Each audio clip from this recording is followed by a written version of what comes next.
I'm going to take a look at each division and where we're at. We've played 8 games now. We know these teams a whole lot better than we did back in preseason where we were trying to guesstimate what everybody was going to do. We look at the AFC East.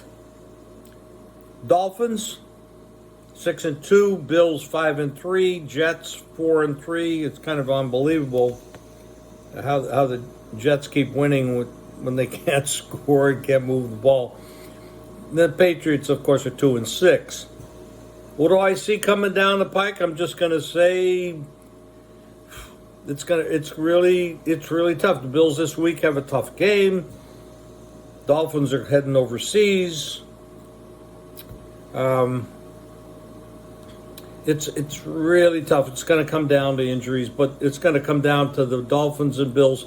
Now, Aaron Rodgers is a real kind of like real question mark. If he came back, if he can come back, I mean that'd be incredible if he does. This Jets team then becomes real because their defense plays real good football. And you really can't move the ball on them. You can't score on them. And now you change from Zach Wilson to Aaron Rodgers. You talk about an upgrade. Very interesting stuff. Now, we take a look at the AFC North. Ravens, Steelers, Browns, and Bengals. The Bengals are back.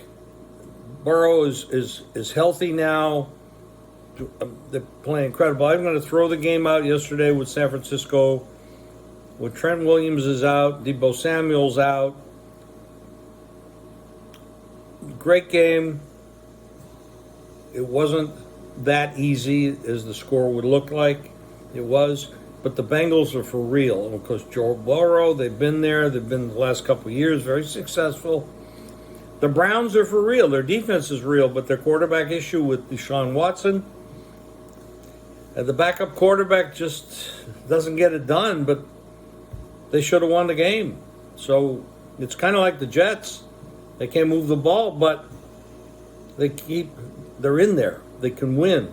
The miracle stuff happens in this league. It's a B league with a couple of plus moments, but a lot of D moments as well. So we're dealing with a different quality of NFL football this year. So we have to bear with that, and we got to be cognizant of it.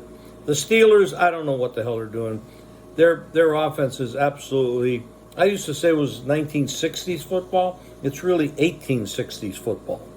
They are a mess. And now players are coming out, the coach coming out, they're criticizing the referees. The one player says, I think the referees wanted the other side to win. And he even intimated how much did they get paid to help them win. That's not good stuff. There's going to be a fine involved there. Some money's going to be paid. You might even throw these guys out. I don't know. They have a no criticize a ref thing in the league, so that's gonna rear its ugly head. Ravens are the best team at this moment in that division. However, with the Bengals coming up, it would be down to the Ravens and the Bengals. Nobody knows if or when Deshaun Watson will come back, if or when he'll start playing football like he did years ago. Probably not. The Jaguars are for real. We're going to the AFC South. The Jags are for real. I'm very impressed with how they're playing, how they're moving.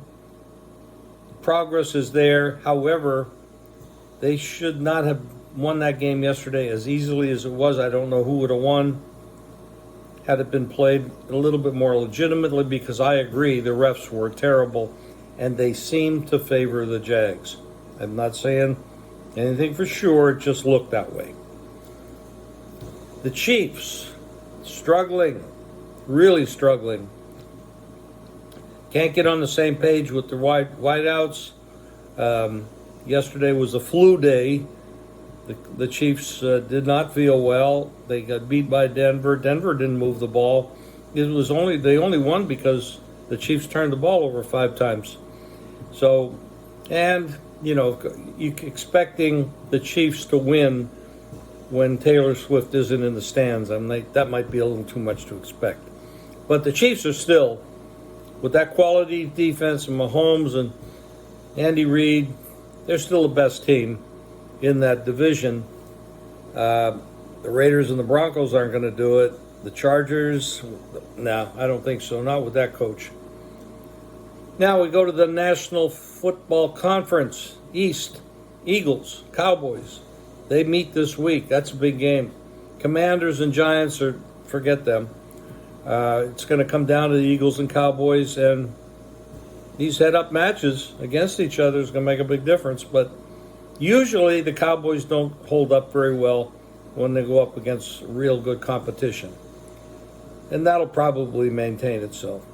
Now, going to the North, without their quarterback, the Vikings are toast. And they were playing really well. So that was a shame. Terrible injury, a terrible loss, out for the season. The Packers and the Bears, of course, are horrible. Neither one has a quarterback. They're a mess. The Lions should win this division rather easily. They play the Raiders. I don't have the results from that yet. So should they win that, they'll be 6-2. Then the Vikings are 4-4, but without a quarterback, they're not going anywhere. Now we go to the South. Miserable division. Falcons, Saints, Buccaneers, and Panthers. You like anybody there? You think anybody's good? I don't. I think the Saints are the best of the group, and they played a little bit better yesterday, which is kind of surprising. They popped up against the Colts and did extremely well. I'm going to still stick with my preseason prediction there that the Saints will come out of that and make the playoffs based on the fact they win the division. The West is interesting. The 49ers starts off 5-0. Now they're 0-3 their last 3 games, and they look like they're having a lot of trouble. The Cardinals and the Rams are not going to contend. The Seahawks, they're good, but they're not great. I still think the 49ers will get it turned around. They'll get Trent Williams back on the offensive line. Deebo Samuel get back. And with Purdy and McCaffrey in the backfield and that very solid defense, although they haven't been in the last couple of weeks, I think they'll take that division, but it's going to be close with the Seahawks. It's going to be very close. This is going to be interesting. We're 8 weeks in. We've got a lot of results. This is still, and I'm going to keep saying it, and I'm not trying to be critical for no reason. There's a reason. The NFL is a B league, and sometimes a B minus, sometimes a B plus.